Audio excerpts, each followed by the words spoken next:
Garnacho, let me mention again, just to clarify something on the timing. I told you yesterday that Garnacho is keen on a move to Chelsea. I told you in the last 2-3 weeks that Chelsea want Alejandro Garnacho and consider Alejandro Garnacho a separate story from Xavi Simons. So I confirm these 2 points. One more point, the timing. Guys, Garnacho is not something happening today, it's not something happening tomorrow, it's not something happening on Sunday, it's not something happening on Monday, and probably not even on Tuesday.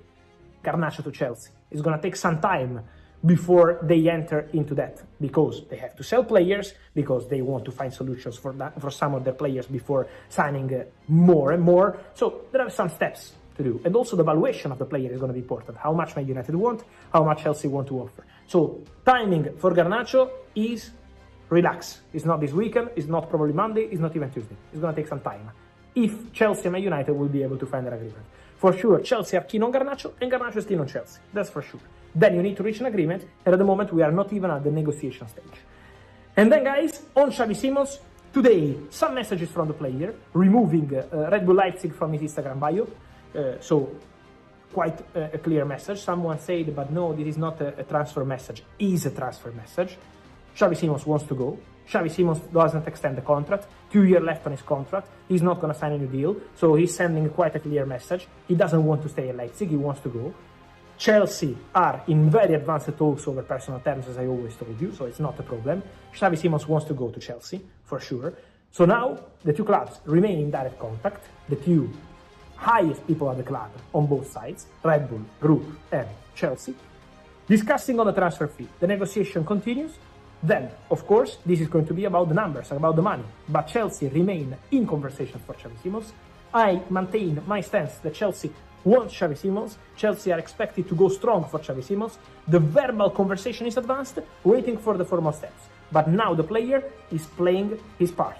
As Jorrel Hato, who was today in London to do his medical at Chelsea, all done. Hato told Ajax and the coach, I want to go. Now, Xavi Simons, Instagram message. You see what he did, removing Leipzig from his biography. Now the player is going to show to Leipzig that he wants to go. And so player position from today becomes super clear. And you will see also in the next stage. We're going to ask you, Jay, which of those 3 do you think is going to have the biggest impact and why? Well, I hope it's Gyökeres. I hope it's Gyökeres. But who do you think? Objectively, I think it will be João Pedro. Because Chelsea create a lot of chances. And Jackson last year, and you know, even the year before, as much as he scored goals, some really, very good goals, he missed a lot of chances as well. And I feel like João Pedro, he's a very good player because I wouldn't say he's a typical number 9. He gets involved in the play. You see him at Brighton, he gets involved in the play, he drifts, but then he gets back in the box. And when he's in the box, he's calm on the ball. He's not like slashing at things. You see like a real confidence as when he's in around there, I can score my left foot, I can score my right foot. If I need to take a touch, I'll take a touch. His awareness of where he is away from defenders, whether it's, you know, taking that first touch past the defender and then shooting quickly, he has that in abundance. And I think he will be very important for Chelsea. And if he can score the goals and get to, you know, I always say, if you're a team and you have a player that is scoring 20 Premier League goals in a year, you're going to have a chance of winning the title.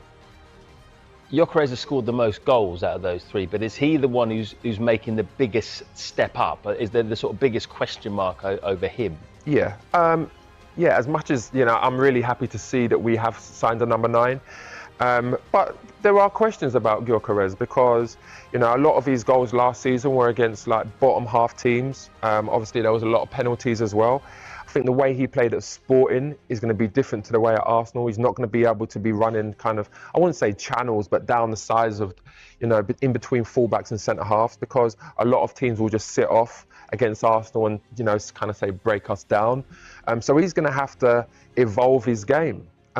He's going to be having to come off into areas and be cute, little 1-2s. His awareness needs to be good. And then when crosses go in the box, he needs to be there to score headers, get them ugly goals. He didn't score a header last year.